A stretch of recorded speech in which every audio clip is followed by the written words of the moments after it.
सम्माननीय श्रद्धेय वंदनीय आर्य जगत के मूर्धन्य विद्वान सार्वदेशिक आर्यपत्नी सभा के सम्माननीय प्रधान पूज्य स्वामी जी आर्यवेश जी, और जिनका सुंदर उद्बोधन वैदिक चिंतन बहुत ही सारगर्भित शब्दों में देखे गए हैं, ऐसे आर्य जगत के मूर्धन्य विद्वान आदरणीय श्री विष्णुमित्र जी वेदार्थी जी, मंच पर उपस्थित हमारे सम्मानीय सरल विद्वान पूज्य उमेश चंद जी कुलश्रेष्ठ, सन्यासी वृंद, आर्य जगत की विदुषी माता शांति नागर जी, जिनकी आप महिमा सुन रहे हैं, जिनकी कविताएं इतनी सारगर्भित हैं कि यदि उनके उन कविताओं के हृदय सार को हृदय में हृदयंगम कर लिया जाए तो जीवन परिवर्तित हो सकता है।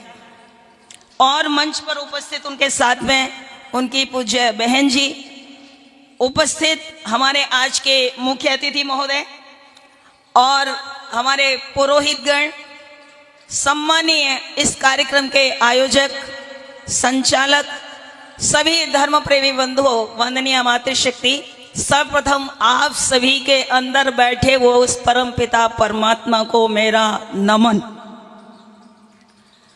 उस परमेश्वर को बड़ा सुंदर चिंतन अभी आपके समक्ष पंडित विष्णुमित्र वेदार्थी जी ने रखा है।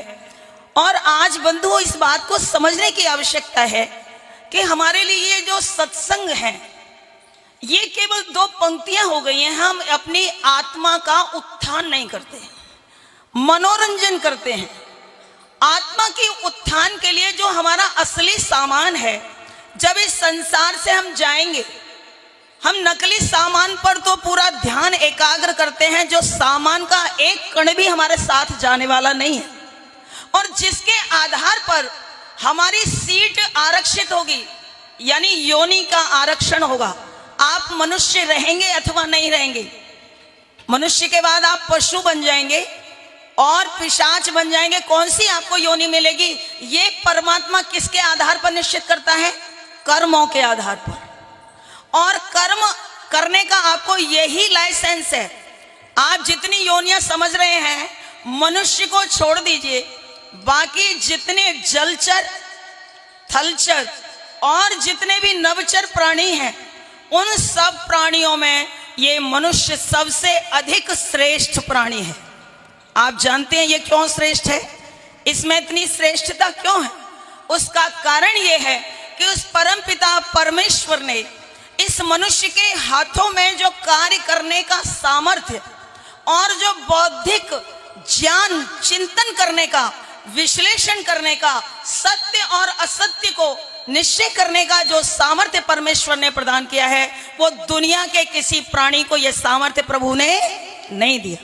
ये मनुष्य को प्राप्त हुआ है। तो इस मनुष्य जीवन में हमारा कर्तव्य होता है कि हम हैं क्या। हमको अपने स्वरूप को जानने के लिए इस पर चिंतन करना चाहिए। हमें मनुष्य का शरीर परमात्मा ने दिया है, तो इस मनुष्य शरीर का उद्देश्य क्या है?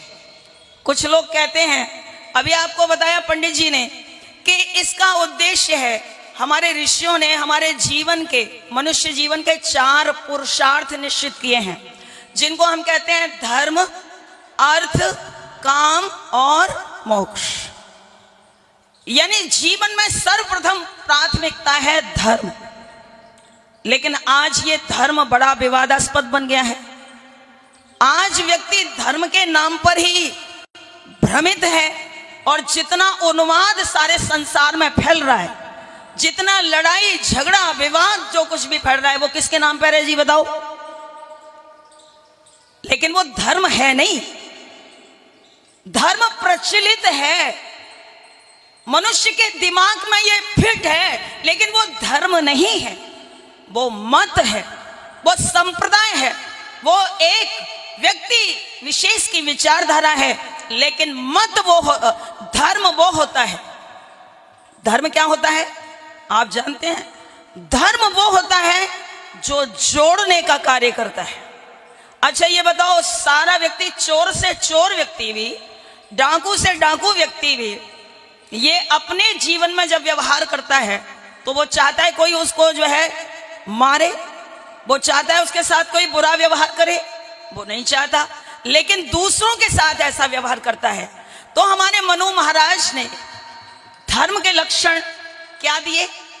धर्म की सबसे सरल, हमारे बीच में आर्य जगत के सबसे तेजस्वी उपदेशक, और मैं जिनको कहूं कि बहुत ही दानवीर, अपने धन का सदुपयोग करने वाले ऋषि दयानंद के महान अनुयायी परम भक्त हमारे आर्य जगत के शिरमौर ठाकुर विक्रम सिंह जी, जो राष्ट्र निर्माण पार्टी के अध्यक्ष हैं, एक बार जोरदार करतल ध्वनि से उनका सभी लोग वंदन और अभिनंदन करेंगे। और इस व्यक्तित्व से हम सभी को प्रेरणा लेनी है। प्रेरणा ये लेनी है कि धन की 3 गति होती है: धन का उपयोग करना, धन को दान करना, और इन दोनों में से कुछ नहीं कर पाए तो तीसरी गति तो अपने आप हो ही जाती है। कोई धन का सदुपयोग करना सीखे तो ठाकुर विक्रम सिंह जी से सीखे। इनके भी राजा दशरथ के 4 पुत्र थे, और मैं सोचती हूँ शायद ठाकुर साहब के भी 4 ही पुत्र हैं, और आपके 4 पुत्र आज के इस परिवेश में आप देखिए, परमात्मा की कृपा से आपको बहुत ऐश्वर्य मिला है, और ऐश्वर्य होने के बाद आपने ऋषि दयानंद की उन शिक्षाओं को अपने बच्चों के जीवन में, आचरण में परिवर्तित किया है। तो आपके बच्चे धन एकत्रित, वैसे आजकल आप देख रहे हैं आज बच्चे धन कितना ही करोड़पति हो जाएं, अरबपति हो जाएं, लेकिन वो माता पिता का उपकार नहीं मानते। लेकिन आपके बच्चे ये सारे लोगों को ये प्रेरणा दे रहे हैं। जब आपका जन्मदिन होता है तो मुझे ये ध्यान है, पहले जन्मदिन में मैं गई थी और कई बार इन्होंने सारे भारतवर्ष के विद्वानों का, सन्यासियों का, उपदेशकों का जो सम्मान किया है। बहुत सारे लोग तो पार्टी करके उस धन का दुरुपयोग कर देते हैं। आपने वेद का प्रचार करने वाले जो सन्यासी हैं, जो विद्वान हैं, उपदेशक हैं, भजनोपदेशक हैं, मुझे याद है पहले जन्मदिन में 72 वर्ष की इनकी आयु थी, और इनके पुत्रों ने 72 लाख रुपए इनको दिए थे कि आप इस धन का जो चाहो समाज के लिए उपयोग करो, और तब आपने वो कार्य किया था। ऐसे व्यक्तित्व तो हमारे लिए प्रेरणा के स्रोत हैं। ऐसे लोगों से हमें जीवन में प्रेरणा लेनी चाहिए, और हमको भी अपने धन का सदुपयोग करना चाहिए। हमें भी सीखने की आवश्यकता है। हमें भी कोई कम धन नहीं है। तो अब अश्विनी जी खड़े हो रहे हैं, मैं जुगाड़ टेक्नोलॉजी में इन्होंने मुझे फिट कर दिया था, अब कह रहे हैं कि थोड़ा बोल लो। जुगाड़ टेक्नोलॉजी जानते हैं ना, जब स्टेपनी, तो ब्रेक के लिए मैं आ गई थी, कोई बात नहीं है। ऐसे लोगों की भी भारत में ये टेक्नोलॉजी जुगाड़ केवल भारतवर्ष में और कहीं नहीं मिलती है, कहीं से भी आगे काम कर देता है। तो हमारे भ्राता जी कह रहे हैं कि बहन जी थोड़ा और बोल लीजिए। अभी थोड़ी देर के बाद आपके पास, अभी आपको बताइए ईश्वर किसको कहते हैं? ईश्वर की परिभाषा क्या है? क्या वो ईश्वर जिसको हम आज मान बैठे हैं, क्या वो वास्तव में ईश्वर है? नहीं है।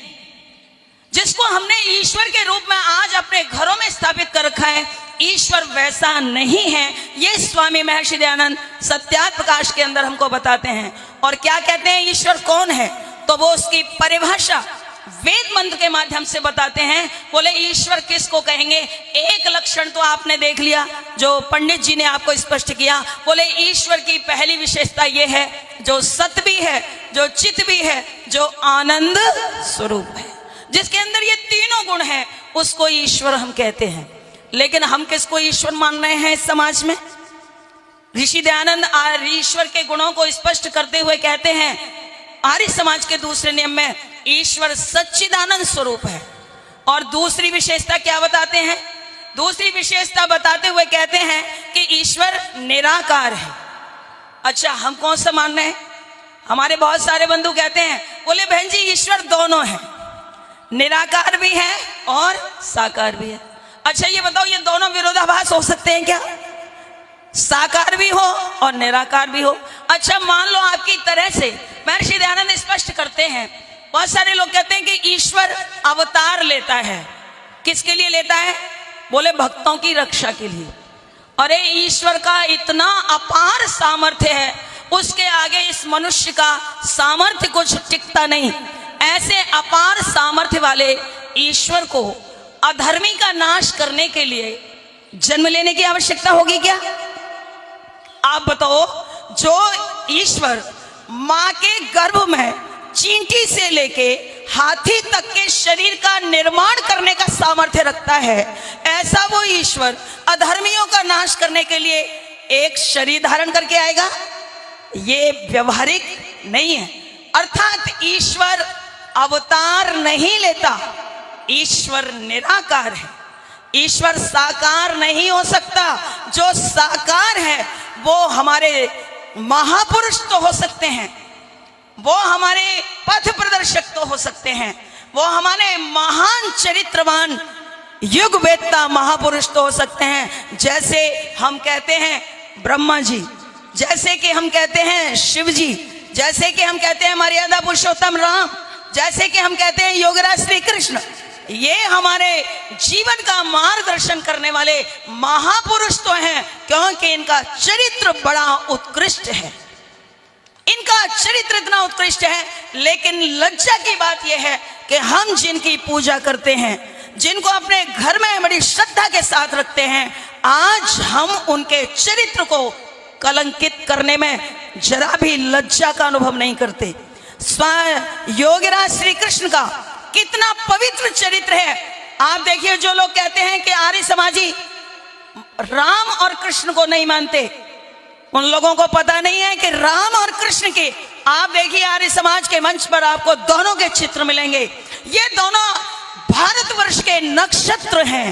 इन दोनों के जीवन को हटा दिया जाए तो मनुष्य के जीवन का निर्माण रहता नहीं है। मर्यादा पुरुषोत्तम राम एक परिवार की श्रृंखला का निर्माण करते हैं कि भारतवर्ष में एक परिवार की भूमिका कैसी होनी चाहिए, पिता पुत्र का संबंध कैसा होना चाहिए, सास बहू का संबंध कैसा होना चाहिए, भाई भाई का संबंध कैसा होना चाहिए, ये चरित्र हमको सिखाता है। तो रामायण के राम मर्यादा पुरुषोत्तम का ये चरित्र, ये उदात्त चरित्र सिखाता है। लेकिन विडंबना ये है कि हमने राम का चित्र तो घर में लगाया है, लेकिन राम के चरित्र को आज तक जीवन में उतारा नहीं है, राम के चरित्र को अब तक हमने पढ़ा नहीं है। उसी का परिणाम है कि आज जो नैतिक मूल्यों का हनन हो रहा है, जो आज हमारे सामने समस्याएं खड़ी हो रही हैं, परिवार टूट रहे हैं, समाज में माता पिता का तिरस्कार हो रहा है, अपमान हो रहा है, हमारी संस्कृति का जो हनन हो रहा है, उसके पीछे कारण यह है कि हमने इन धर्म ग्रंथों को सजा करके रेशमी के वस्त्रों में रामायण को रखना तो उचित समझा है, लेकिन अपने जीवन में नहीं उतारा। तो इसलिए बस मैं दो शब्द कहकर के अपनी वाणी को विराम देती हूँ। उन्होंने कहा श्री कृष्ण वो पवित्र आत्मा है जिन्होंने जन्म से लेके मृत्यु तक कोई पाप नहीं किया। ऐसे पवित्र श्री कृष्ण का चरित्र महाभारत के नायक के रूप में पढ़ाने की आवश्यकता है। तो मैं अपनी वाणी को यहीं पर विराम देती हूँ। अब आगामी कार्यक्रम हमारे अश्विनी जी आपको समझाएंगे।